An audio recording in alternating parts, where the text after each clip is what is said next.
Aujourd'hui, rejoignez-moi sur les traces d'une femme considérée comme l'une des plus énigmatiques de toute l'histoire, la reine de Saba.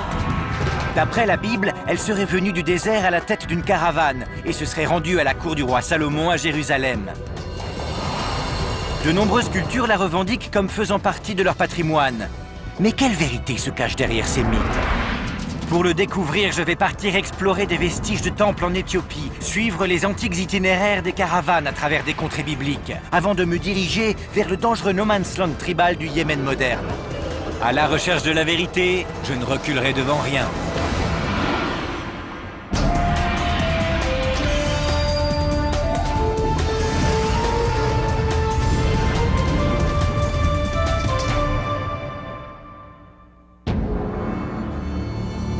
Un parfum de romance exotique flotte autour du mythe de la reine de Saba.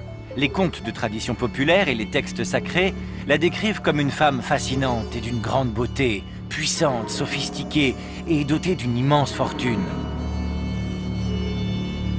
Je suis Josh Bernstein. Je veux tenter de découvrir si la reine de Saba a réellement existé. Et si tel est le cas, quelle était son origine? Ma première étape me conduit à l'Université catholique d'Amérique située à Washington.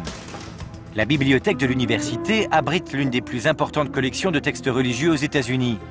Nos connaissances concernant la reine de Saba se limitent seulement à quelques rares passages de la Bible, et j'espère que l'un des spécialistes ici pourra m'aider à étoffer son histoire.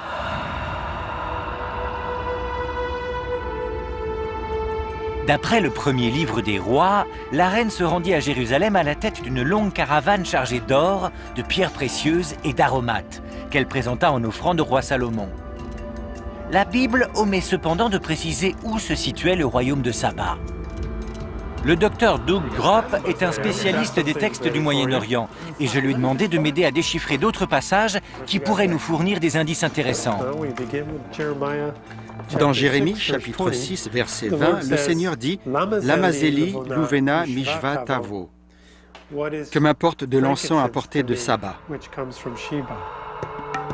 Doug me raconte que les aromates apportés par la reine au roi Salomon étaient de l'encens, une résine aromatique considérée comme l'un des biens les plus précieux dans l'Antiquité, bien plus précieux que l'argent ou l'or. Cet indice est d'une importance capitale, car ce type d'encens provient d'une région géographique très limitée. Je devrais pouvoir remonter les routes commerciales jusqu'au pays d'origine de la reine sans trop de difficultés. Du moins, je l'espère. Dans le monde antique, il provenait de la région de l'Arabie du Sud et de la rive opposée de la mer Rouge, dans la Corne de l'Afrique. C'est tout ce qu'on sait? C'est à peu près tout. C'est donc dans cette région qu'on pourrait situer Saba. Quelque part dans cette région. Y a-t-il d'autres passages dans la Bible qui pourraient nous éclairer? Il y a quelques passages qui mentionnent Saba, mais on découvre également un terme proche qu'une majorité de spécialistes apparentent à Saba, mais dont la prononciation diffère légèrement comme Seba.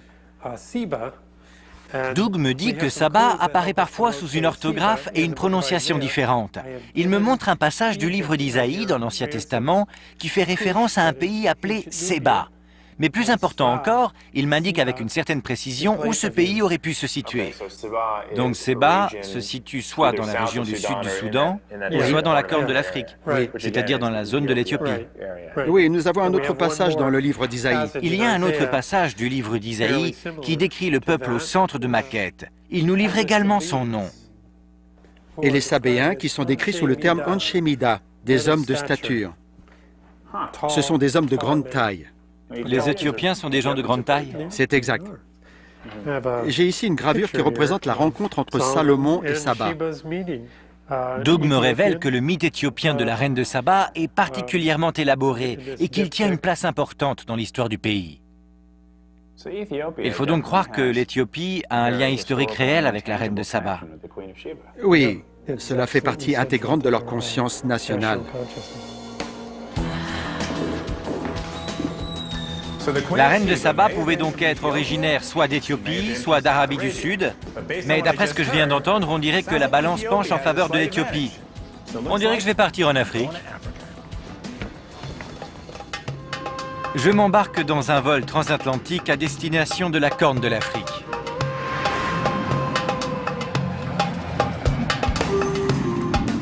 Je m'étais déjà rendu en Éthiopie à la recherche de l'Arche de l'Alliance et je suis enchanté d'y retourner.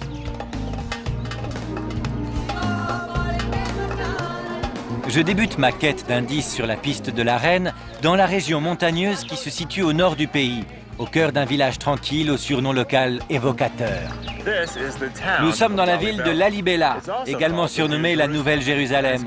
Beaucoup considèrent cette cité comme le lieu le plus saint d'Éthiopie. Mais existe-t-il un lien entre cette Jérusalem-là et la ville dans laquelle s'est rendue la reine de Saba? C'est ce que nous allons découvrir. À première vue, cette ville présente peu de points communs avec la grande cité du roi Salomon. Mais on y découvre tout un complexe d'églises très élaboré qui confère à ce lieu le statut de ville sainte d'où il tire son célèbre surnom. Pour en savoir plus, je rejoins sur place Asnake Oumbete de l'université d'Addis Abeba. Allons découvrir cet endroit grandiose. D'accord. Il paraît que ce lieu est surnommé la Nouvelle Jérusalem. Oui, d'après la tradition éthiopienne, ce serait le roi Lalibela qui aurait fait ériger ce lieu, afin d'alléger le long et pénible voyage que devaient effectuer les pèlerins éthiopiens qui se rendaient à Jérusalem. Asnake m'explique que Lalibela est un lieu de pèlerinage qui a été façonné sur le modèle de la ville sainte de Jérusalem, la ville même où le roi Salomon impressionna la reine de Saba par sa grande sagesse. Ce lieu serait-il l'héritage direct de Jérusalem ? Alors que nous découvrons la première église, nous sommes frappés par l'inspiration créative qu'eut jadis le roi Lalibela. Le site est constitué de 11 églises, toutes taillées de façon homogène dans le soubassement de la montagne et agrémentées de portes et de fenêtres. Au fil des siècles, ce lieu a vu défiler des centaines de milliers de pèlerins. Aujourd'hui encore, il demeure un centre religieux prééminent. À chaque pas, nous croisons des moines et des religieuses plongés dans leurs prières et qui ne remarquent même pas notre présence. Alors que nous traversons l'un des innombrables tunnels et passages menant à la plus sacrée des 11 églises, Asnake me livre des détails sur la légende de la reine de Saba selon la version éthiopienne. La croyance des Éthiopiens est que la reine de Saba serait partie du nord de l'Éthiopie pour rendre visite au roi Salomon à Jérusalem. L'histoire que me raconte Asnake converge avec le début du récit biblique que j'ai entendu à Washington. La reine, à la tête d'une caravane chargée de joyaux et d'encens, se serait rendue à Jérusalem pour présenter ses hommages au roi Salomon. Mais une fois arrivée sur place, l'histoire prend une tournure radicalement différente. Le roi Salomon, séduit par la beauté et la renommée de la reine, voulut la conquérir. Mais elle refusa de céder à ses avances. D'après la légende, la reine résista aux tentatives de séduction du roi Salomon. Il promit de ne rien exiger d'elle, à condition qu'elle accepte en contrepartie de ne jamais prendre quelque chose lui appartenant. Puis, il lui tendit un piège. Salomon donna un somptueux banquet durant lequel il servit à la reine des mets particulièrement salés et épicés, mais pas la moindre goutte d'eau. Ayant fait le serment de ne jamais rien demander au roi, elle partit se coucher sans avoir pu étancher sa soif. Le piège allait se refermer sur elle. La reine se réveilla au milieu de la nuit, en proie à une soif insoutenable. Elle se mit en quête d'eau à travers tout le palais, mais le seul pichet qu'elle put trouver avait été placé au chevet du roi.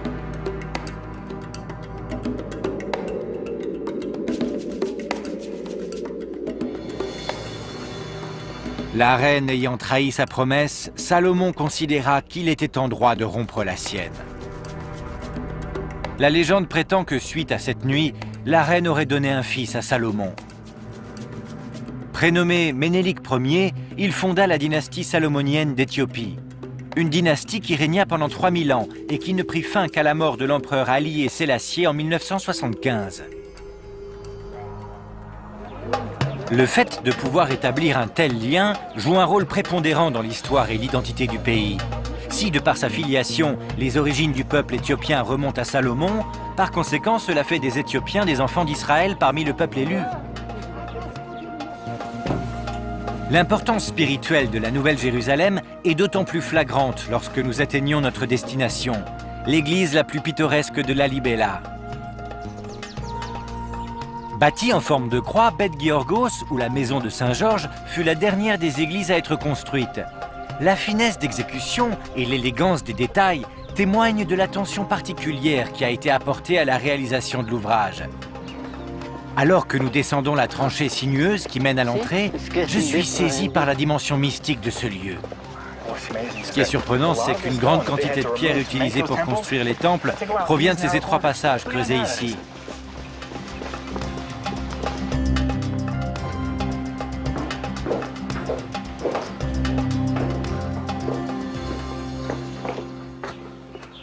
Une fois au cœur de l'édifice, il apparaît clairement que nombreux autres visiteurs ont été plus captivés que nous encore par la magie des lieux. Certains moines ont vécu de longues années en ermite, dans des trous creusés à même la paroi, afin d'être le plus proche possible de l'Église et de Dieu. Certains d'entre eux n'ont même jamais quitté l'église. Ils sont restés ici pour prier jusqu'à la fin de leur vie. Ils ont passé leur vie entière à prier ici? Oui. Oui, et certains n'ont jamais quitté ce lieu sacré. Ils étaient prêts à tout pour être en symbiose avec l'endroit. Oui. Et en voici un exemple flagrant. On y trouve des squelettes de pèlerins qui seraient venus de Jérusalem, des pèlerins juifs. Hasnaquet me montre des squelettes de pèlerins qui, d'après la tradition populaire, seraient tous venus de Jérusalem pour prier ici, à la Libella. Ça me donne la chair de poule. Oui. Leur ferveur religieuse était telle qu'on les a laissés ici après leur mort. Oui. Ils sont venus ici pour prier. Oui. Et ils y ont passé toute leur vie. Après leur arrivée, ils ont décidé de passer le reste de leur vie ici. Et ils sont morts. Il est évident que Jérusalem et la reine de Saba exercent sur ce lieu une profonde influence religieuse. Mais en quoi cela peut-il m'aider à retrouver les traces de la reine? C'est un endroit magnifique. Hasnaquet me précise que la construction de Lalibela s'est achevée il y a seulement 700 ans. Les historiens estiment que la reine de Saba aurait régné au Xe siècle avant Jésus-Christ, il y a près de 3000 ans. Il me faut remonter encore plus loin dans le temps afin de pouvoir trouver un lien avéré avec la reine. Or, Hasnaquet m'indique qu'il existe en Éthiopie une civilisation qui serait peut-être aussi ancienne. Il me suffit de voyager vers le nord pour la trouver. Pourrait-il s'agir du royaume sabéen dont Doug m'a parlé lorsque j'étais à Washington?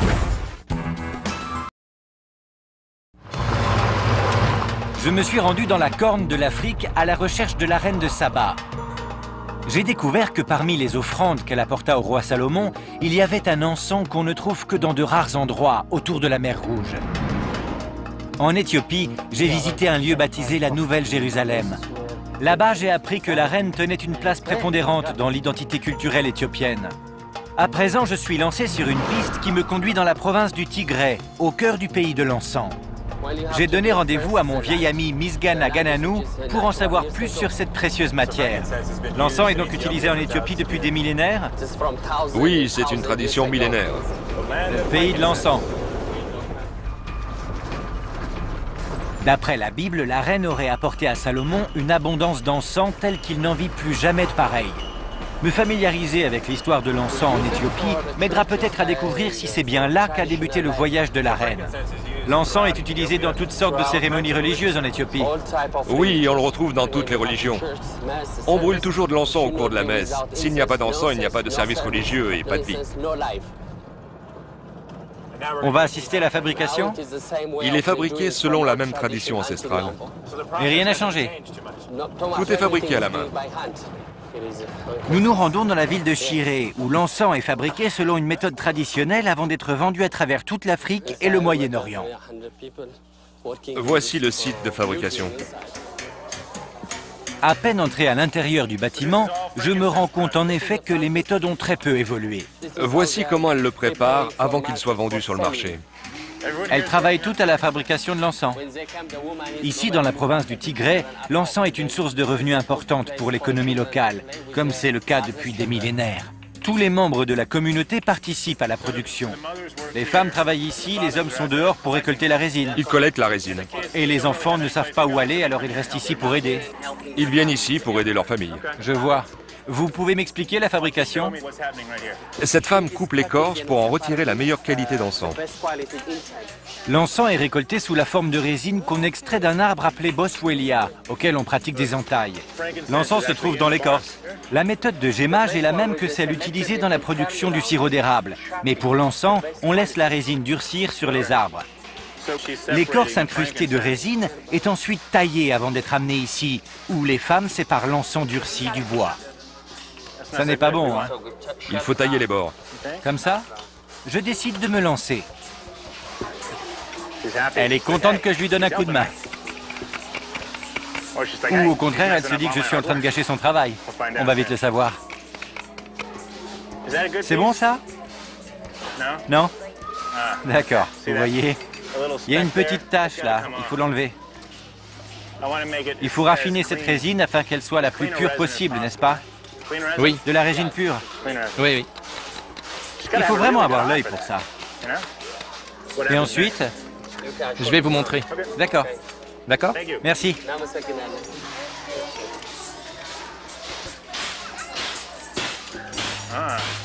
C'est la seconde étape? Oui, la seconde étape. Maintenant, elle fait le tri. Oui, elle fait le tri pour retirer les minuscules parcelles d'écorce. Oui. L'encens est raffiné à chaque étape de la production jusqu'à ce qu'il soit prêt à être vendu sur le marché. Les meilleurs encens seront exportés à travers toute l'Afrique, le Moyen-Orient et même au-delà, perpétuant ainsi une tradition commerciale vieille de plusieurs millénaires. C'est le produit de leur dur labeur. Oui. Oui, de première qualité. La reine de Saba aurait donc rendu visite à Salomon en emportant ceci, en guise d'offrande. C'est le plus beau cadeau qui soit. Une offrande digne d'un roi. C'est un cadeau somptueux, plus précieux que l'or. Si l'encens fait partie intégrante de l'économie et de la culture locale depuis aussi longtemps, on peut en conclure que la province du Tigré était peut-être le pays de Saba.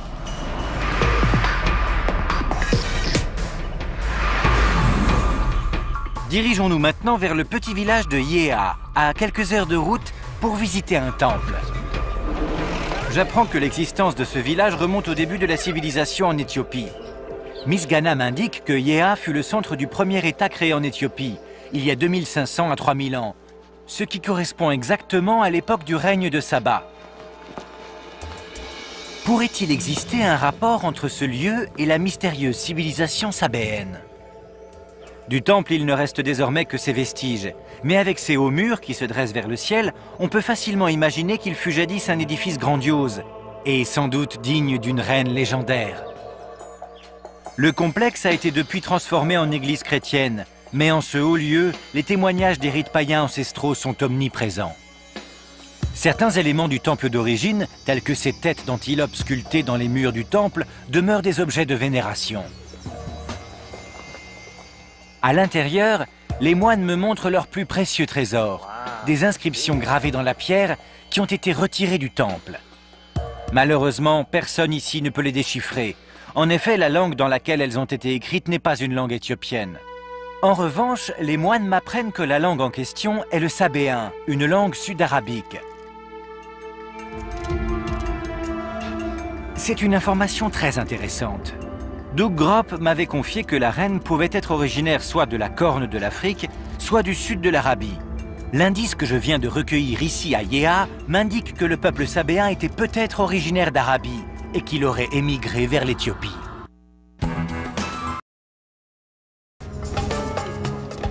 J'ai suivi la piste de l'encens jusque dans la Corne de l'Afrique, à la recherche de la reine de Saba. J'ai découvert comment était fabriqué l'encens et j'ai exploré les vestiges du premier État d'Éthiopie. Malgré les mises en garde du ministère des Affaires étrangères américain, je me dirige à présent vers une destination située à 160 km à l'est, de l'autre côté de la mer Rouge, au Yémen, dans la région sud de l'Arabie. Ma première étape est Sanaa, la capitale antique du Yémen. Je viens d'Éthiopie où j'ai appris que la culture sabéenne avait ses origines ici, au Yémen. Tout à fait. Le docteur Hussein Al-Amri est professeur à l'université de Sanaa. Le Yémen était à l'époque un important centre d'affaires pour les marchands, et en particulier Sanaa, la capitale, qui est l'un des plus vieux souks arabes. Il s'agit donc d'un des marchés les plus anciens? Absolument. Hussein affirme que la civilisation de la reine trouverait ses origines ici, au Yémen, et qu'elle s'est bâtie grâce au commerce. Il m'explique que le temple de Yéa, que j'ai visité en Éthiopie, était l'œuvre d'une colonie sabéenne qui s'était installée là lorsque les réseaux de commerce furent étendus jusque dans la Corne de l'Afrique. Les peuples se rencontrent ici depuis des millénaires. Oui, ils achètent, ils vendent, Ouais. ils regardent, ils flânent. Cet endroit est magnifique. La civilisation sabéenne était au carrefour des routes de commerce dans l'Antiquité. Elle contrôlait les flux et les échanges de marchandises entre l'Est et l'Ouest. C'est la section des épices. Les épices en provenance d'Inde, l'or et l'ivoire d'Afrique, la soie de Chine et naturellement l'encens transitaient par le royaume de Saba avant d'être expédiés vers le nord en suivant les routes des caravanes qui menaient au marché d'Égypte, de Mésopotamie et du bassin méditerranéen. On vend de tout, on dirait. On vous fait un prix spécial rien que pour vous? Or, Sanaa n'était pas la capitale sabéenne. Si je veux trouver des traces de la reine, je dois me rendre dans une ville appelée Marib, située à seulement 160 km à l'est, de l'autre côté des montagnes. Malgré la courte distance, il faut s'attendre à plonger dans un tout autre monde, car Marib est une région tribale très conservatrice, réputée pour son hostilité envers les étrangers. On me recommande vivement d'annuler ma visite. Je ne peux envisager d'effectuer le voyage sans escorte officielle. Hussein m'a présenté Abdulwahed al-Boukiti, l'ancien gouverneur de la province de Marib et l'actuel gouverneur de Sanaa. Abdulwahed m'explique que les Bédouins qui vivent à Marib sont très attachés à leurs coutumes et traditions. Avant que nous nous rendions là-bas, il me suggère de faire l'acquisition d'un jambiya. Il s'agit d'un grand poignard que portent pratiquement tous les hommes, tel que j'ai pu le constater à Sanaa. Si prendre part aux traditions locales est le seul moyen de se faire accepter et d'assurer sa sécurité, alors je n'hésite pas une seconde. Je peux le toucher? Allez-y. Qu'est-ce qui est le plus important, la lame ou le manche? Le manche. Le manche. Oui, on peut identifier un individu grâce à son jambiya. On peut déterminer de quelle région il est originaire et à quelle tribu il appartient, grâce au jambiya qu'il porte. Le jambiya est un symbole de statut social très important au Yémen, et ce depuis l'époque sabéenne. Le jambiya en dit long sur son propriétaire, notamment sur son histoire et sa personnalité.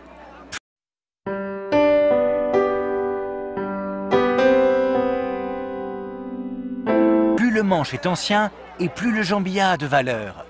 Abdulwahed me raconte que récemment, un cheikh a déboursé $1 million pour un jambiya très rare. Merci. C'est très beau, non? Jamia. En arabe, ça signifie beau. C'est beau. Ça va? Très bien. Comme ça ou... C'est très bien. Bien, bien droit, c'est ça? Oui. Vous êtes un vrai sabéen maintenant.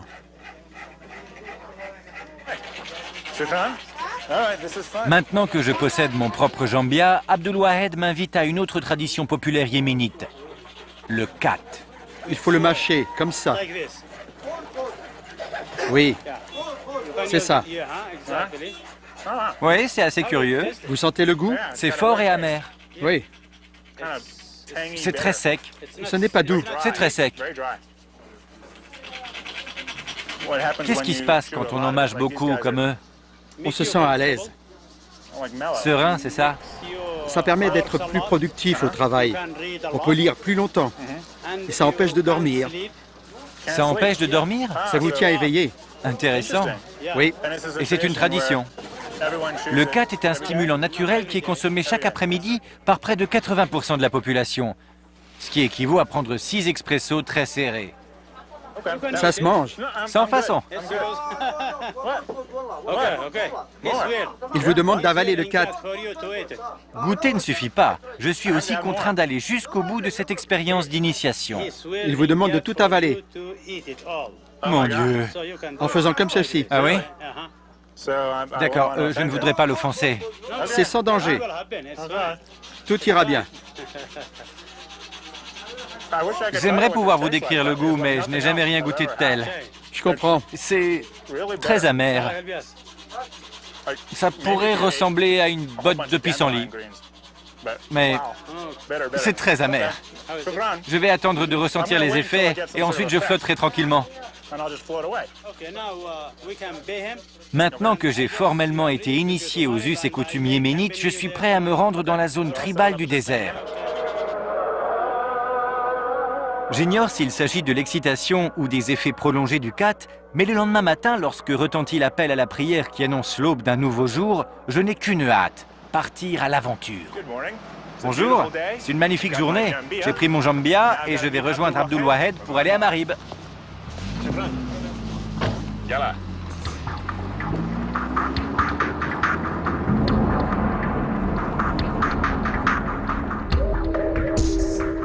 Quittant la région montagneuse de Sanaa, la route de Marib me mène au fil des paysages spectaculaires jusqu'aux bordures de l'immense désert plat et poussiéreux connu sous le nom d'Empty Quarter.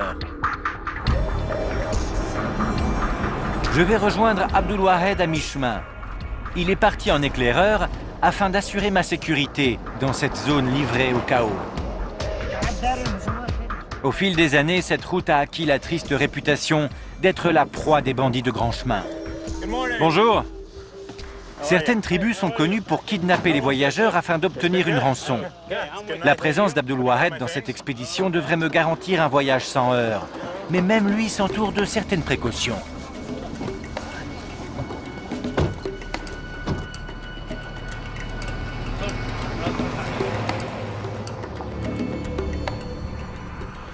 Je dois bien l'avouer, c'est la première fois que je voyage dans une voiture en compagnie de 3 gardes armés de mitraillettes. Et c'est un peu déconcertant.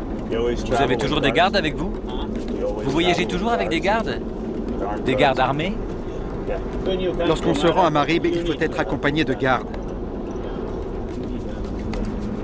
La situation s'est améliorée depuis quelques années, mais les 14 postes de contrôle que nous rencontrons sur la route témoignent de l'instabilité du climat.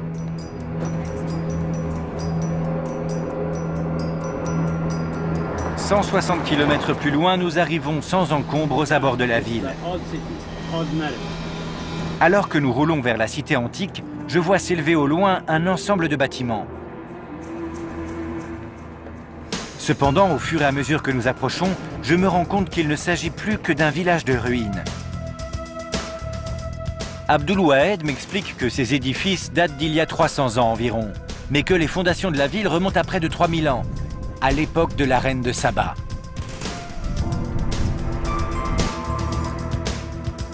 Après de longs siècles de civilisation, ce fut finalement une guerre dans les années 60 qui eut raison de la cité de Marib et la transforma en un théâtre de vestiges à l'abandon, habité par quelques rares squatteurs solitaires. Alors que nous approchons, je prie pour que le reste du patrimoine antique de Marib n'ait pas connu le même destin, et pour qu'on puisse encore y trouver une quelconque trace de la reine de Saba. J'ai voyagé de la Corne de l'Afrique au désert de l'Arabie sur les traces de la reine de Saba. Dans la vieille ville de Sanaa, j'ai été accueilli par Abdul Wahed al-Boukiti, le gouverneur de la province, qui m'escorte à travers les contrées tribales et désertiques d'un Yémen aux confins du monde civilisé. Les Bédouins sont réputés pour leur hospitalité, mais elle peut en un instant faire place à l'hostilité, comme nous n'allons pas tarder à le découvrir. Après avoir quitté la cité antique de Marib, des membres de tribus lourdement armés ont pris position autour de notre camp, en plein milieu de la nuit. C'est comme si nous étions assignés à résidence. Dans un pays où les enlèvements d'étrangers sont monnaie courante, les enjeux sont très importants. Heureusement, Abdul Wahed n'a pas ménagé ses efforts pour m'aider à naviguer en ces terres inconnues. En sollicitant ses contacts de l'époque où il était gouverneur de la région, Abdul Wahed a organisé une réunion avec les dignitaires des tribus locales afin que je puisse leur présenter mes hommages et leur témoigner de mes bonnes intentions. Je prends soin de respecter toutes leurs coutumes. Je porte pour la circonstance mon tout nouveau jambia ainsi qu'un pagne traditionnel appelé la fouta. J'accorde une attention toute particulière à chacune des traditions locales. J'ai remarqué que la coutume était de manger uniquement avec la main droite. Oui, c'est vrai. Et on attrape le riz à la main? D'accord. Abdul Wahed explique au cheikh l'objet de ma quête. Et la méfiance fait rapidement place à la légendaire hospitalité bédouine. Du moins pour l'heure. Ce genre de rassemblement n'a pas vraiment évolué au cours des millénaires? Pas tellement. Sauf peut-être pour les bouteilles d'eau en plastique. D'accord. C'est nouveau. Certains aliments aussi, sans doute. Le riz est nouveau. Les téléphones portables? Oui. C'est nouveau? Oui. Ok. Après dîner, nous nous asseyons autour du feu pour partager des histoires sur la reine de Saba, des récits qui se transmettent de génération en génération ici à Marib. Ça, bien? Il a dit très bien. Mon nouveau jambia fait bon effet. En Éthiopie, j'ai entendu des récits très détaillés sur la légende de la reine de Saba, qui joue un rôle important dans la définition de l'identité nationale éthiopienne. Maintenant que je suis ici au Yémen, je suis impatient d'entendre les récits des Yéménites au sujet de la reine et de découvrir quelle place elle occupe dans leur histoire et leur culture. Elle est venue du désert lointain et elle est avec certitude originaire de Marib. Ils sont honorés que la reine de Saba soit originaire de leur pays et de leur ville natale. Il me raconte l'histoire d'une femme d'une grande beauté qui avait pour nom Bilkis et qui est sortie hors des dunes pour s'arroger le trône du royaume de Saba. Pour les Cheikhs, cela ne fait aucun doute. Le royaume qui se trouve ici à Marib et le pays biblique de Saba ne font qu'un.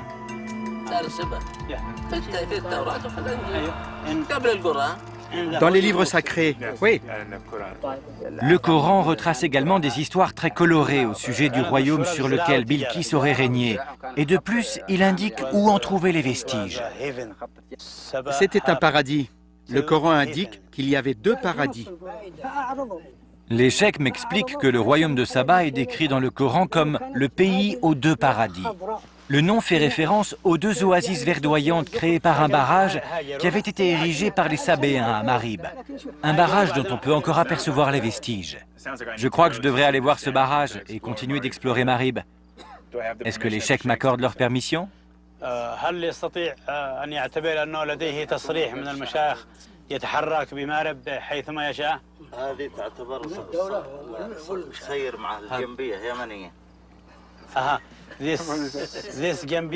Ce Jambiya est comme un sauf-conduit. Il vous donne la permission d'aller où vous voulez. Tout ce dont j'ai besoin, c'est de leur permission. Merci pour tout et votre accueil exceptionnel.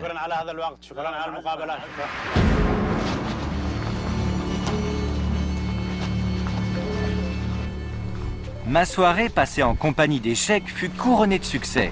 Non seulement j'ai obtenu la permission d'explorer leur territoire, mais en plus les histoires qu'ils m'ont racontées au sujet de la reine m'ont inspiré de nouvelles idées. Maintenant, mon objectif est de rechercher des preuves archéologiques afin d'étayer leur thèse. J'ai donc organisé un rendez-vous avec l'archéologue Zaidoun Zaïd au barrage de Marib afin d'en savoir plus. C'est l'un des piliers du barrage de Marib? Oui, il s'agit du pilier nord. Où est l'autre? Le pilier sud est droit devant vous. Là, vous le voyez? Oui. C'est le pilier sud. Les parois du barrage s'étendaient sur plus de 700 mètres, depuis le point où nous nous trouvons jusqu'au pilier sud. Il était 2 fois plus large que le barrage de Hoover Dam dans le Nevada. La quantité d'eau qu'il retenait servait à irriguer la vallée qui se trouvait en aval, alimentant ainsi une population estimée entre 35 000 et 50 000 habitants. La végétation devait être luxuriante? Comme vous pouvez le voir, la vallée est toujours verte, mais à cette époque, elle devait l'être encore plus. Oui. L'eau qui provenait du barrage devait en alimenter chaque versant, créant ainsi 2 oasis paradisiaques, l'une à droite et l'autre à gauche. J'en ai entendu parler, le paradis gauche et le paradis droit. Exactement. Le barrage devait collecter les eaux résiduelles de la montagne, puis les diriger vers les valves d'écluses situées de chaque côté des 2 piliers. Les valves, à leur tour, menaient à des canaux qui se ramifiaient à travers la vallée située en aval, créant ainsi les oasis qui donnèrent à Saba son nom de pays aux 2 paradis. Alors que je me dirige vers le pilier sud en compagnie de Zaidoun, je lui demande ce qui a provoqué l'effondrement de cette structure colossale et de la civilisation qu'il a érigée. Il existe 2 théories. L'une selon laquelle le barrage a été détruit par un violent tremblement de terre. Zaidoun m'explique qu'un tremblement de terre a pu ébranler le barrage, mais que des pluies diluviennes exceptionnelles pourraient également l'avoir endommagé. Dans les 2 cas, la marche de l'histoire a également joué un rôle important. Le royaume était déjà durement affecté par la diversion des routes commerciales qui s'éloignaient de plus en plus de son territoire. Aussi, la perte du barrage fut-elle sans doute le coup de grâce. Ce que j'ai vu jusque-là étaye la thèse d'une civilisation prospère. Mais qu'en est-il de sa souveraine? On situe la période de son règne au Xe siècle avant Jésus-Christ. Nous y voilà. Les éléments archéologiques que l'on trouve ici remontent-ils aussi loin? La construction du barrage s'est déroulée en plusieurs étapes. Nous voyons la plus récente d'entre elles. Les inscriptions gravées sur les piliers correspondent à la même écriture sabéenne que celle du temple en Éthiopie. On situe cette étape de construction du barrage au 7e siècle avant Jésus-Christ, c'est-à-dire à une époque postérieure à la reine. Les origines du barrage sont bien plus anciennes, car les Sabéens apportèrent au fil des siècles de constantes améliorations à leur ouvrage hydraulique. On sait que la civilisation sabéenne avait réussi à obstruer ce canyon en 1500 avant Jésus-Christ. À ce moment-là, la construction du barrage était achevée, mais son exploitation et l'utilisation de l'eau remontent à 3200 avant Jésus-Christ. Si tel est le cas, la civilisation de Marib pourrait avoir existé à l'époque où la reine aurait soi-disant effectué son voyage à Jérusalem, à une période notamment faste et prospère pour ce peuple. Il ne reste plus désormais qu'à trouver la reine, et Zaidoun a également une idée à ce sujet. Il serait logique de trouver dans cette région un palace, ou peut-être même une reine. La reine du temple. C'est vrai? Il existe un tel endroit dans les environs? Oui, tout à fait. Le temple de la reine de Saba. Ici même. Oui.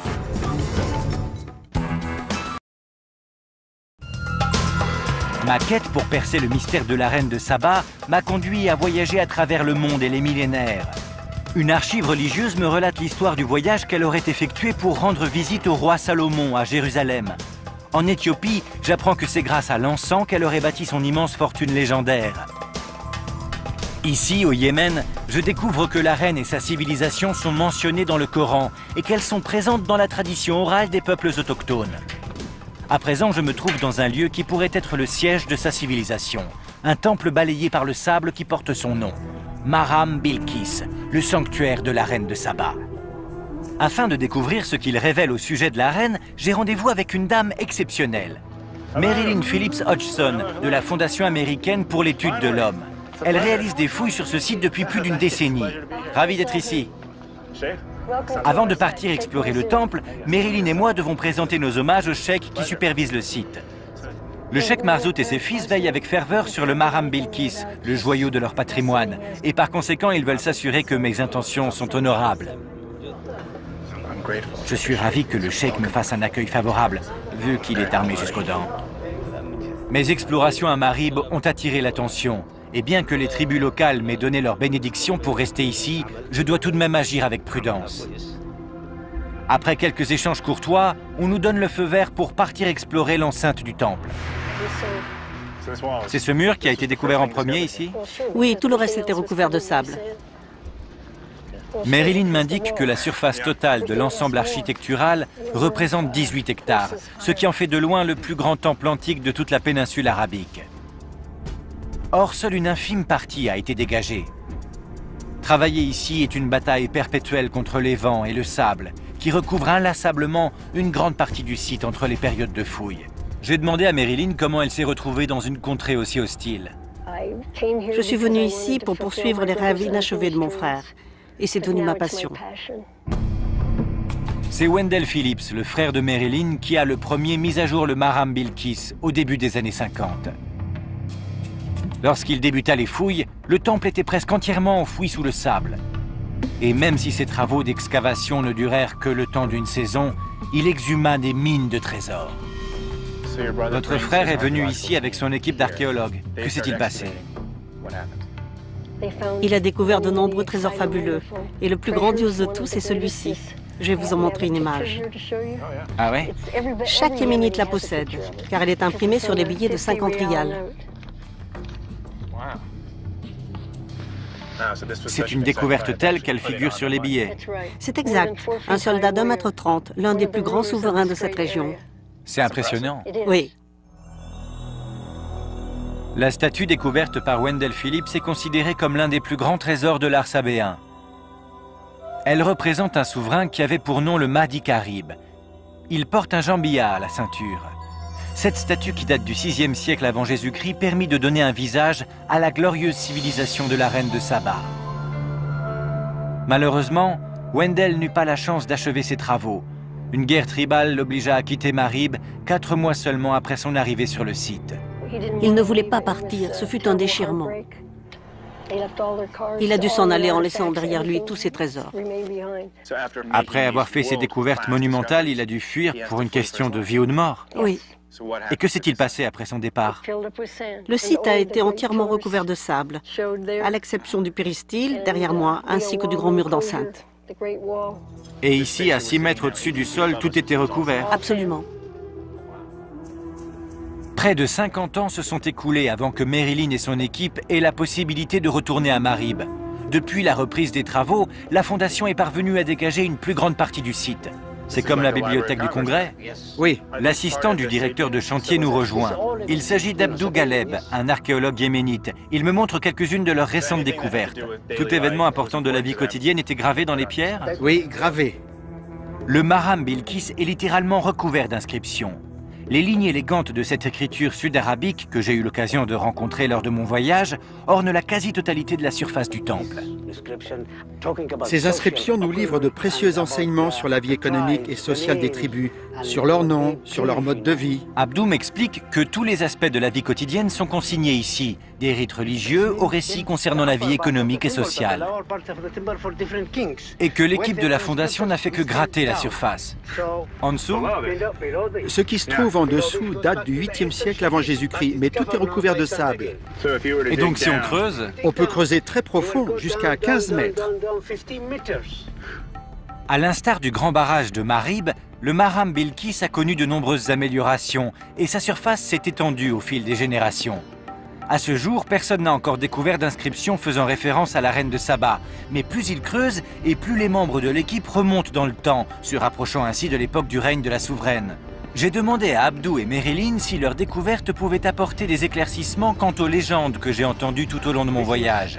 Voici l'entrée principale du temple. Dans une partie du temple, il me montre un magnifique escalier orné de têtes d'antilopes qui vient tout juste d'être découvert. J'ai déjà vu la même chose en Éthiopie. Les deux cultures revendiquent donc la reine de Saba comme une partie intégrante de leur patrimoine national. Oui, car la reine de Saba est la souveraine de Séba. C'est une reine sabéenne et le peuple qui a immigré en Éthiopie et qui y a fondé son royaume était un peuple sabéen. Ceci permet d'expliquer la croyance des Éthiopiens selon laquelle ils seraient les descendants légitimes de la reine de Saba, ou du moins c'est d'elle que serait issue leur civilisation. C'est pour ça qu'on retrouve les mêmes ornements et la même écriture. Je vois. Cet endroit où nous nous trouvons actuellement était le centre de la civilisation sabéenne. Oui. Si la reine de Saba a vécu ici, on peut supposer que son influence se soit étendue au-delà de son territoire, jusqu'en Éthiopie. Tout à fait. Et c'est pour ça que les Éthiopiens la considèrent comme leur reine. Oui, absolument. Merilyn et Abdou ont une toute dernière chose qu'ils tiennent à me montrer. Arrivés en haut de l'escalier, ils me conduisent à un mur recouvert de sable et m'invitent à creuser avec eux. Abdou m'explique qu'à la fin de chaque saison, ils sont contraints d'inhumer à nouveau ce précieux trésor, afin de le protéger des éléments. Un visage. Alors que nous le dégageons du sable, je comprends pourquoi ils prennent autant de précautions. Qui l'a trouvé? Merilyn et moi l'avons exhumé en 2001. Quelle découverte exaltante. Ah oui, totalement. Regardez. Qu'est-ce que vous pensez en la voyant? Qu'elle est de plus en plus belle. C'est vrai? Oui. C'est ma plus belle découverte. Même si elle ne date pas d'une époque aussi ancienne que celle de Saba, je suis sûre que lorsqu'on trouvera une statue de la reine, elle ressemblera à celle-ci. Il faut reconnaître que le Maram Bilkis est un site archéologique exceptionnel. Chaque fouille révèle de nouveaux trésors, témoignages de la prodigieuse civilisation sabéenne. Et au fil des découvertes, Merilyn et Abdou se rapprochent de la reine. Elle nous parle. Et elle dit continue de creuser. C'est ce qu'on compte faire. Et quand on pense que 10 mètres plus bas se trouve peut-être la plus célèbre reine du monde, oui, on finira par trouver la reine de Saba quelque part. C'est qu'une question de temps. C'est une question de temps et d'effort. On finira par la trouver.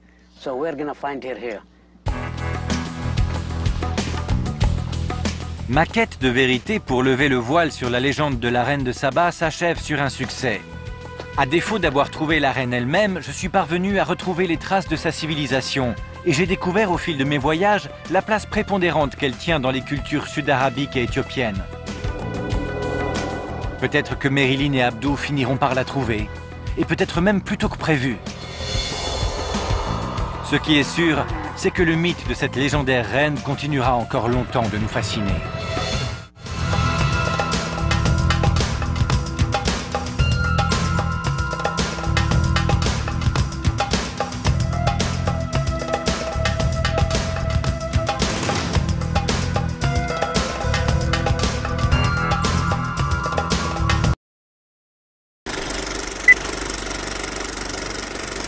Soit de la Corne de l'Afrique, soit du sud de l'Arabie.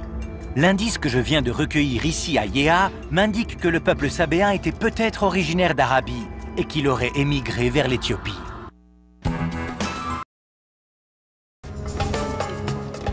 J'ai suivi la piste de l'encens jusque dans la Corne de l'Afrique, à la recherche de la reine de Saba. J'ai découvert comment était fabriqué l'encens et j'ai exploré les vestiges du premier État d'Éthiopie. Malgré les mises en garde du ministère des Affaires étrangères américain, je me dirige à présent vers une destination située à 160 km à l'est, de l'autre côté de la mer Rouge, au Yémen, dans la région sud de l'Arabie. Ma première étape est Sanaa, la capitale antique du Yémen. Je viens d'Éthiopie où j'ai appris que la culture sabéenne avait ses origines ici, au Yémen. Tout à fait. Le docteur Hussein Al-Amri est professeur à l'université de Sanaa. Le Yémen était à l'époque un important centre d'affaires pour les marchands, et en particulier Sanaa, la capitale, qui est l'un des plus vieux souks arabes. Il s'agit donc d'un des marchés les plus anciens? Absolument. Hussein affirme que la civilisation de la reine trouverait ses origines ici, au Yémen, et qu'elle s'est bâtie grâce au commerce. Il m'explique que le temple de Yéa, que j'ai visité en Éthiopie, était l'œuvre d'une colonie sabéenne qui s'était installée là lorsque les réseaux de commerce furent étendus jusque dans la corne de l'Afrique. Les peuples se rencontrent ici depuis des millénaires. Oui, ils achètent, ils vendent, ils regardent, ils flânent. Cet endroit est magnifique.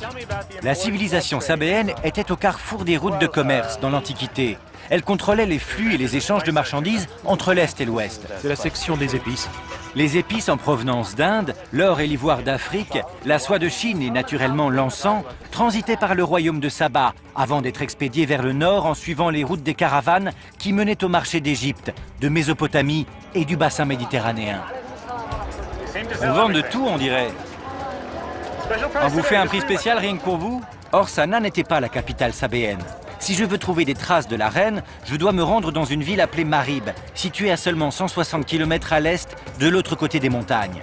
Malgré la courte distance, il faut s'attendre à plonger dans un tout autre monde, car Marib est une région tribale très conservatrice, réputée pour son hostilité envers les étrangers.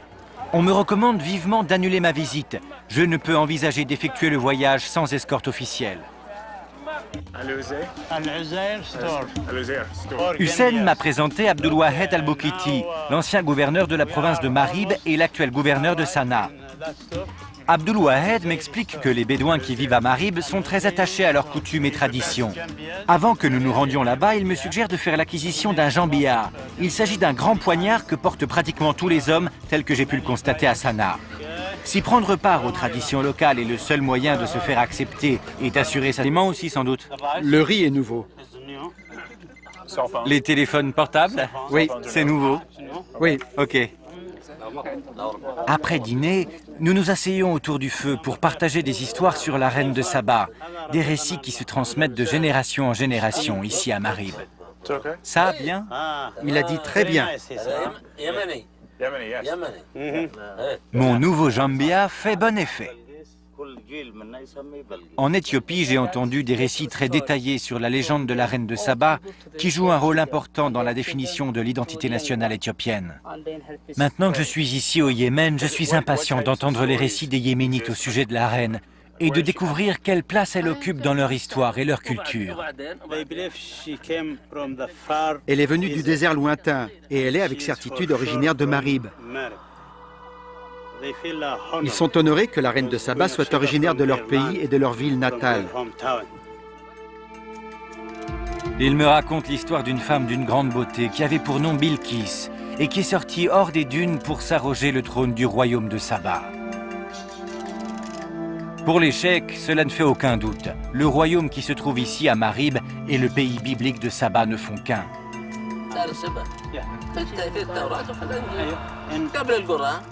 Dans les livres sacrés, oui. Le Coran retrace également des histoires très colorées au sujet du royaume sur lequel Bilkis aurait régné. Et de plus, il indique où en trouver les vestiges. C'était un paradis. Le Coran indique qu'il y avait 2 paradis. Les Cheikhs m'expliquent que le royaume de Saba est décrit dans le Coran comme le pays aux 2 paradis. Le nom fait référence aux 2 oasis verdoyantes créées par un barrage qui avait été érigé par les Sabéens à Marib. Un barrage dont on peut encore apercevoir les vestiges. Je crois que je devrais aller voir ce barrage et continuer d'explorer Marib. Est-ce que les Cheikhs m'accordent leur permission?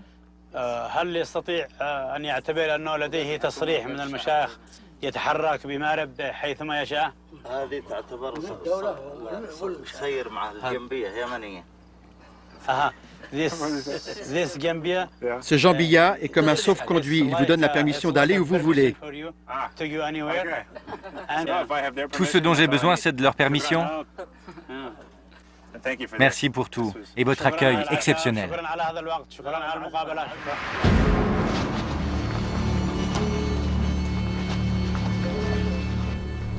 Ma soirée passée en compagnie des cheikhs fut couronnée de succès. Non seulement j'ai obtenu la permission d'explorer leur territoire, mais en plus les histoires qu'ils m'ont racontées au sujet de la reine m'ont inspiré de nouvelles idées. Maintenant, mon objectif est de rechercher des preuves archéologiques afin d'étayer leur thèse. J'ai donc organisé un rendez-vous avec l'archéologue Zaidoun Zaïd au barrage de... Cet endroit est magnifique. La civilisation sabéenne était au carrefour des routes de commerce dans l'Antiquité. Elle contrôlait les flux et les échanges de marchandises entre l'Est et l'Ouest. C'est la section des épices. Les épices en provenance d'Inde, l'or et l'ivoire d'Afrique, la soie de Chine et naturellement l'encens transitaient par le royaume de Saba avant d'être expédiés vers le nord en suivant les routes des caravanes qui menaient au marché d'Égypte, de Mésopotamie et du bassin méditerranéen. On vend de tout, on dirait. On vous fait un prix spécial rien que pour vous? Or, Sanaa n'était pas la capitale sabéenne. Si je veux trouver des traces de la reine, je dois me rendre dans une ville appelée Marib, située à seulement 160 km à l'est, de l'autre côté des montagnes. Malgré la courte distance, il faut s'attendre à plonger dans un tout autre monde, car Marib est une région tribale très conservatrice, réputée pour son hostilité envers les étrangers. On me recommande vivement d'annuler ma visite. Je ne peux envisager d'effectuer le voyage sans escorte officielle. Hussein m'a présenté Abdulwahed Al-Boukiti, l'ancien gouverneur de la province de Marib et l'actuel gouverneur de Sanaa. Abdulwahed m'explique que les Bédouins qui vivent à Marib sont très attachés à leurs coutumes et traditions. Avant que nous nous rendions là-bas, il me suggère de faire l'acquisition d'un jambiya. Il s'agit d'un grand poignard que portent pratiquement tous les hommes, tel que j'ai pu le constater à Sanaa. Si prendre part aux traditions locales est le seul moyen de se faire accepter et d'assurer sa sécurité, alors je n'hésite pas une seconde. Je peux le toucher? Allez-y. Qu'est-ce qui est le plus important, la lame ou le manche? Le manche. Le manche. Oui, on peut identifier un individu grâce à son jambiya. On peut déterminer de quelle région il est originaire et à quelle tribu il appartient, grâce au jambiya qu'il porte. Le jambiya est un symbole de statut social très important au Yémen, et ce depuis l'époque sabéenne. Le jambiya en dit long sur son propriétaire, notamment sur son histoire et sa personnalité.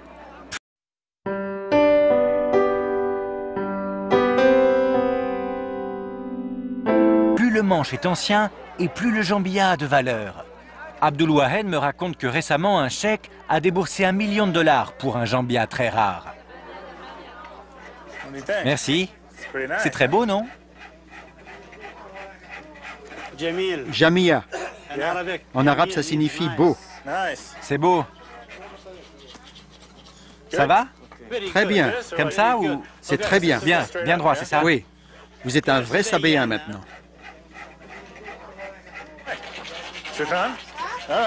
Maintenant que je possède mon propre jambiya, Abdulwahed m'invite à une autre tradition populaire yéménite, le khat. Il faut le mâcher, comme ça.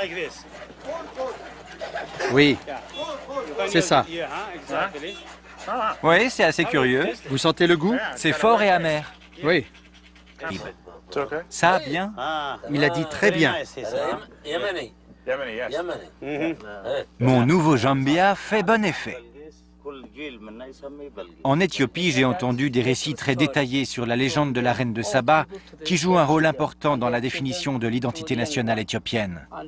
Maintenant que je suis ici au Yémen, je suis impatient d'entendre les récits des Yéménites au sujet de la reine et de découvrir quelle place elle occupe dans leur histoire et leur culture.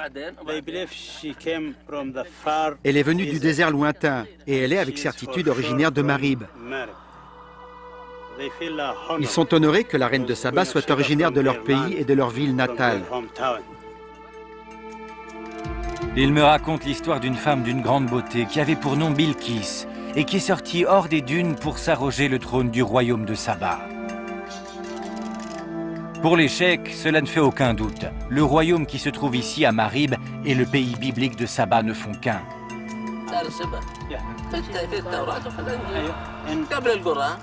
Dans les livres sacrés, oui. Le Coran retrace également des histoires très colorées au sujet du royaume sur lequel Bilkis aurait régné. Et de plus, il indique où en trouver les vestiges. C'était un paradis. Le Coran indique qu'il y avait 2 paradis. Les cheikhs m'expliquent que le royaume de Saba est décrit dans le Coran comme le pays aux deux paradis. Le nom fait référence aux deux oasis verdoyantes créées par un barrage qui avait été érigé par les Sabéens à Marib. Un barrage dont on peut encore apercevoir les vestiges. Je crois que je devrais aller voir ce barrage et continuer d'explorer Marib. Est-ce que les cheikhs m'accordent leur permission? يتحرك بمارب حيثما يشاء. هذه تعتبر سير مع الجنبية يمنية. Ce Jambiya est comme un sauf-conduit. Il vous donne la permission d'aller où vous voulez. Tout ce dont j'ai besoin, c'est de leur permission. Merci pour tout et votre accueil exceptionnel.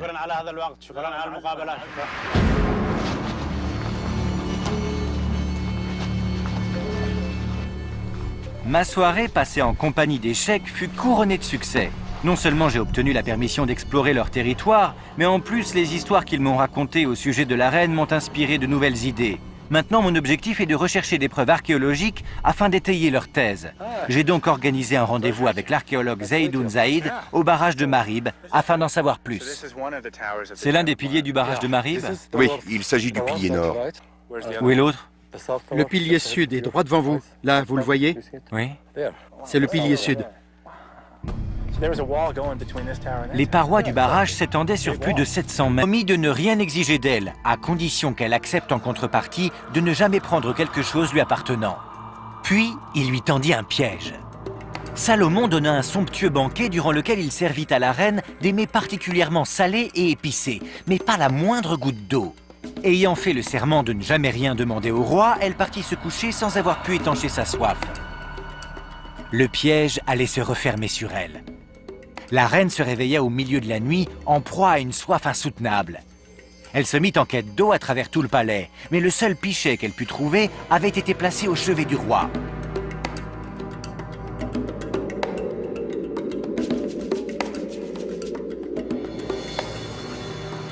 La reine ayant trahi sa promesse, Salomon considéra qu'il était en droit de rompre la sienne. La légende prétend que suite à cette nuit, la reine aurait donné un fils à Salomon. Prénommé Ménélik Ier, il fonda la dynastie salomonienne d'Éthiopie. Une dynastie qui régna pendant 3000 ans et qui ne prit fin qu'à la mort de l'empereur Haïlé Sélassié en 1975. Le fait de pouvoir établir un tel lien joue un rôle prépondérant dans l'histoire et l'identité du pays. Si, de par sa filiation, les origines du peuple éthiopien remontent à Salomon, par conséquent, cela fait des Éthiopiens des enfants d'Israël parmi le peuple élu.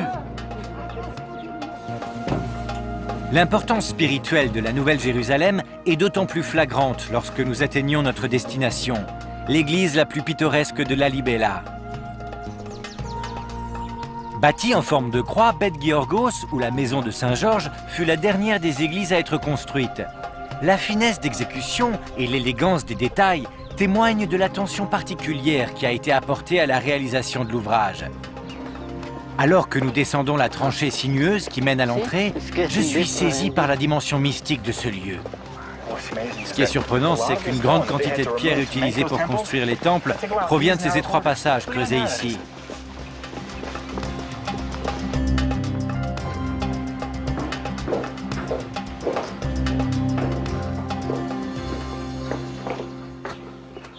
Une fois au cœur de l'édifice, il apparaît clairement que nombreux autres visiteurs ont été plus captivés que nous encore par la magie des lieux. Certains moines ont vécu de longues années en ermite, dans des trous creusés à même la paroi, afin d'être le plus proche possible de l'Église et de Dieu. Certains d'entre eux n'ont même jamais quitté l'église. Ils sont restés ici pour prier jusqu'à la fin de leur vie. Ils ont passé leur vie entière à prier ici? Oui. Oui, et certains n'ont jamais quitté ce lieu sacré. Ils étaient prêts à tout pour être en symbiose avec l'endroit. Oui. Et en voici un exemple flagrant. On y trouve des squelettes de pèlerins qui seraient venus de... Ce sont des moines et des religieuses plongés dans leurs prières et qui ne remarquent même pas notre présence. Alors que nous traversons l'un des innombrables tunnels et passages menant à la plus sacrée des 11 églises, Asnaké me livre des détails sur la légende de la reine de Saba selon la version éthiopienne. La croyance des Éthiopiens est que la reine de Saba serait partie du nord de l'Éthiopie pour rendre visite au roi Salomon à Jérusalem. L'histoire que me raconte Asnaquet converge avec le début du récit biblique que j'ai entendu à Washington. La reine, à la tête d'une caravane chargée de joyaux et d'encens, se serait rendue à Jérusalem pour présenter ses hommages au roi Salomon. Mais une fois arrivée sur place, l'histoire prend une tournure radicalement différente. Le roi Salomon, séduit par la beauté et la renommée de la reine, voulut la conquérir. Mais elle refusa de céder à ses avances. D'après la légende, la reine résista aux tentatives de séduction du roi Salomon. Il promit de ne rien exiger d'elle, à condition qu'elle accepte en contrepartie de ne jamais prendre quelque chose lui appartenant. Puis, il lui tendit un piège. Salomon donna un somptueux banquet durant lequel il servit à la reine des mets particulièrement salés et épicés, mais pas la moindre goutte d'eau. Ayant fait le serment de ne jamais rien demander au roi, elle partit se coucher sans avoir pu étancher sa soif. Le piège allait se refermer sur elle.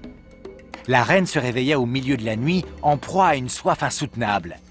Elle se mit en quête d'eau à travers tout le palais, mais le seul pichet qu'elle put trouver avait été placé au chevet du roi.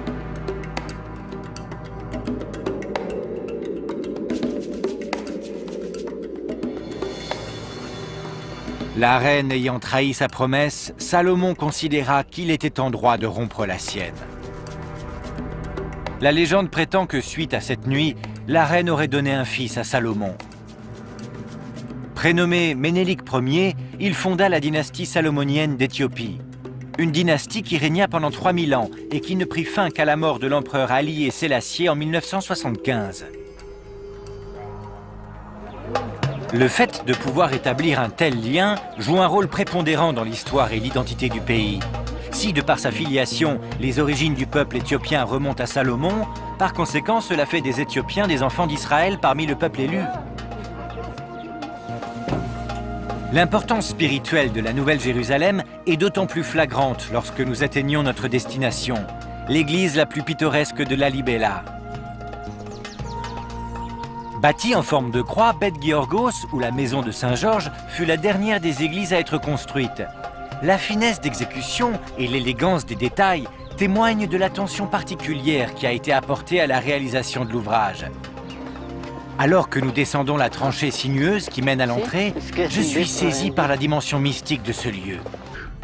À l'instar du grand barrage de Marib, le Maram Bilkis a connu de nombreuses améliorations et sa surface s'est étendue au fil des générations. À ce jour, personne n'a encore découvert d'inscription faisant référence à la reine de Saba. Mais plus il creuse, et plus les membres de l'équipe remontent dans le temps, se rapprochant ainsi de l'époque du règne de la souveraine.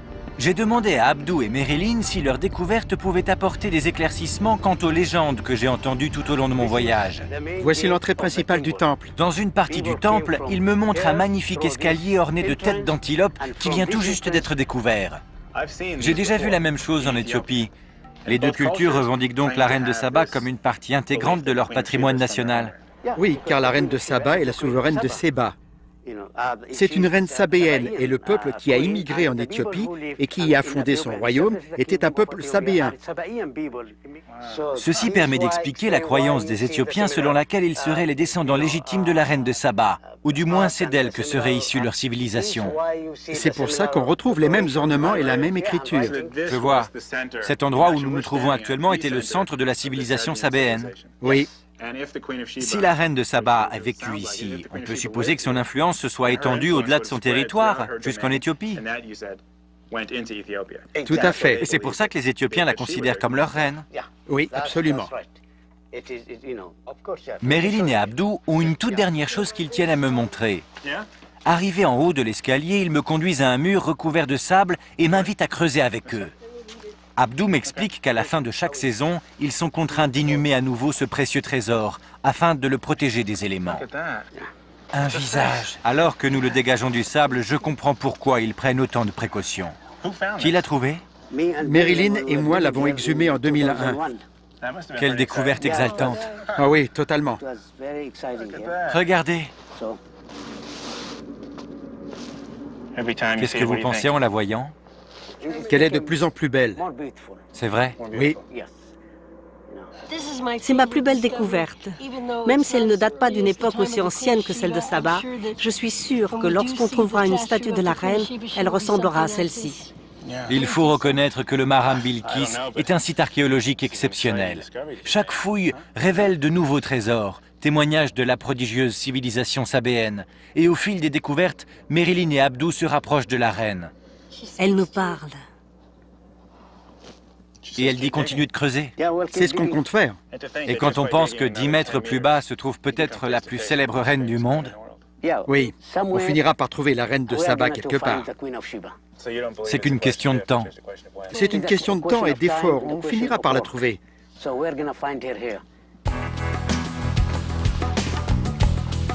Ma quête de vérité, une fois au cœur de l'édifice, il apparaît clairement que nombreux autres visiteurs ont été plus captivés que nous encore par la magie des lieux.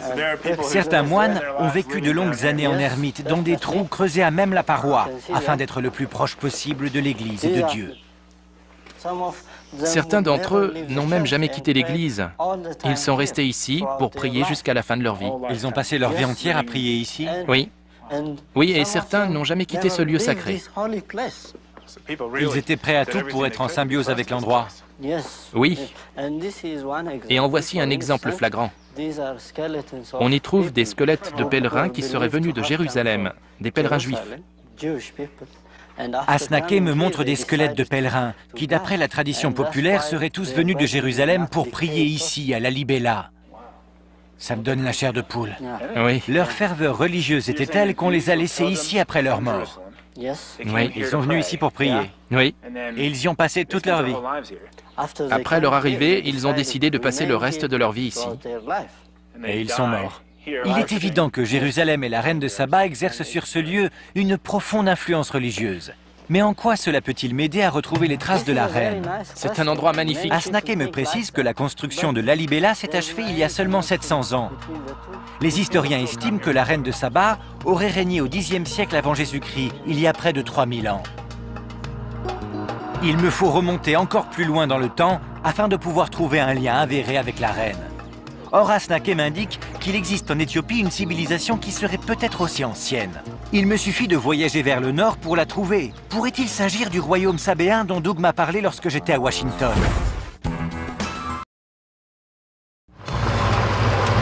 Je me suis rendu dans la corne de l'Afrique à la recherche de la reine de Saba.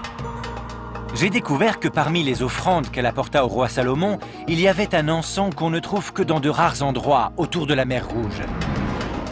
En Éthiopie, j'ai visité un lieu baptisé la Nouvelle Jérusalem. Là-bas, j'ai appris que la reine tenait une place prépondérante dans l'identité culturelle éthiopienne. À présent, je suis lancé sur une piste qui me conduit dans la province du Tigré, au cœur du pays de l'encens. J'ai donné rendez-vous à mon vieil ami Misgana Gananou pour en savoir plus sur cette précieuse matière. L'encens est donc utilisé en Éthiopie depuis des millénaires? Oui, c'est une tradition millénaire. Le pays de l'encens. D'après la Bible, la reine aurait apporté à Salomon une abondance d'encens telle qu'il n'en vit plus jamais de pareil. Me familiariser avec l'histoire de l'encens en Éthiopie m'aidera peut-être à découvrir si c'est bien là qu'a débuté le voyage de la reine. L'encens est utilisé dans toutes sortes de cérémonies religieuses en Éthiopie. Oui, on le retrouve dans toutes les religions.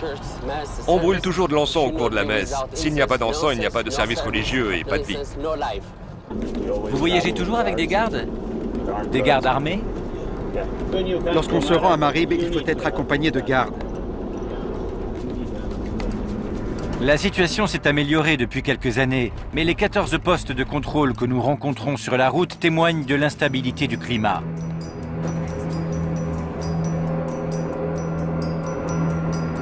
« 160 km plus loin, nous arrivons sans encombre aux abords de la ville. Alors que nous roulons vers la cité antique, je vois s'élever au loin un ensemble de bâtiments. Cependant, au fur et à mesure que nous approchons, je me rends compte qu'il ne s'agit plus que d'un village de ruines. Abdul Wahed m'explique que ces édifices datent d'il y a 300 ans environ, mais que les fondations de la ville remontent à près de 3000 ans, à l'époque de la reine de Saba.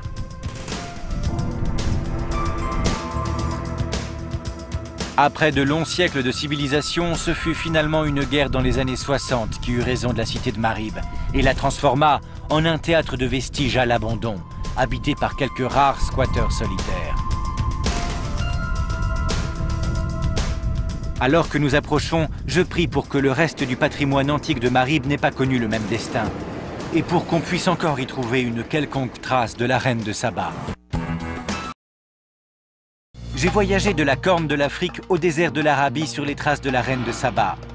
Dans la vieille ville de Sanaa, j'ai été accueilli par Abdul Wahed al-Boukiti, le gouverneur de la province, qui m'escorte à travers les contrées tribales et désertiques d'un Yémen aux confins du monde civilisé. Les Bédouins sont réputés pour leur hospitalité, mais elle peut en un instant faire place à l'hostilité, comme nous n'allons pas tarder à le découvrir. Après avoir quitté la cité antique de Marib, des membres de tribus lourdement armés ont pris position autour de notre camp, en plein milieu de la nuit. C'est comme si nous étions assignés à résidence. Dans un pays où les enlèvements d'étrangers sont monnaie courante, les enjeux sont très importants. Heureusement, Abdul Wahed n'a pas ménagé ses efforts pour m'aider à naviguer en ces terres inconnues. En sollicitant ses contacts de l'époque où il était gouverneur de la région, Abdul Wahed a organisé une réunion avec les dignitaires des tribus locales afin que je puisse leur présenter mes hommages et leur témoigner de mes bonnes intentions. Je prends soin de respecter toutes leurs coutumes. Je porte pour la circonstance mon tout nouveau jambia ainsi qu'un pagne traditionnel appelé la fouta. J'accorde une attention toute particulière à chacune des traditions locales. J'ai remarqué que la coutume était de manger uniquement avec la main droite. Oui, c'est vrai. Et on attrape le riz à la main? D'accord. Abdul Wahed explique au cheikh l'objet de ma quête. Et la méfiance fait rapidement place à la neige. Salomon donna un somptueux banquet durant lequel il servit à la reine des mets particulièrement salés et épicés, mais pas la moindre goutte d'eau. Ayant fait le serment de ne jamais rien demander au roi, elle partit se coucher sans avoir pu étancher sa soif. Le piège allait se refermer sur elle. La reine se réveilla au milieu de la nuit, en proie à une soif insoutenable. Elle se mit en quête d'eau à travers tout le palais, mais le seul pichet qu'elle put trouver avait été placé au chevet du roi.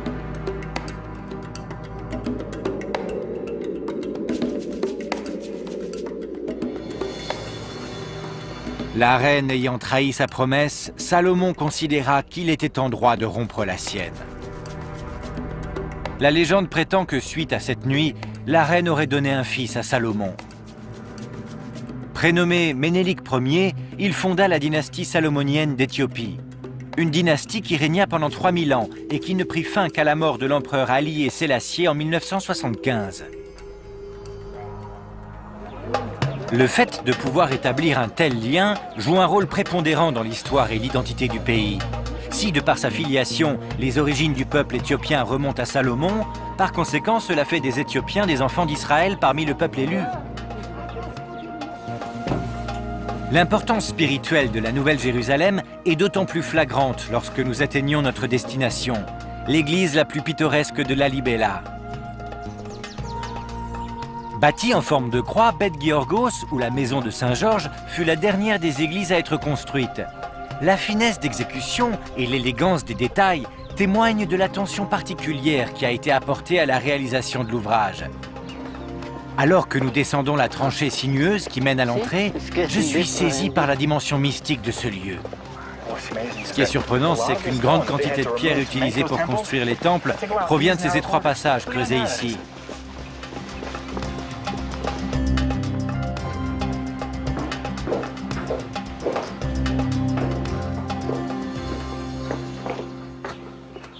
Une fois au cœur de l'édifice, il apparaît clairement que nombreux autres visiteurs ont été plus captivés que nous encore par la magie des lieux. Certains moines ont vécu de longues années en ermite, dans des trous creusés à même la paroi, afin d'être le plus proche possible de l'Église et de Dieu. Certains d'entre eux n'ont même jamais quitté l'église. Ils sont restés ici pour prier jusqu'à la fin de leur vie. Ils ont passé leur vie entière à prier ici? Oui. Oui, et certains n'ont jamais quitté ce lieu sacré. Ils étaient prêts à tout pour être en symbiose avec l'endroit. Oui. Et en voici un exemple flagrant. On y trouve des squelettes de pèlerins qui seraient venus de Jérusalem, des pèlerins juifs. Asnaquet me montre des squelettes de pèlerins qui, d'après la tradition populaire, seraient tous venus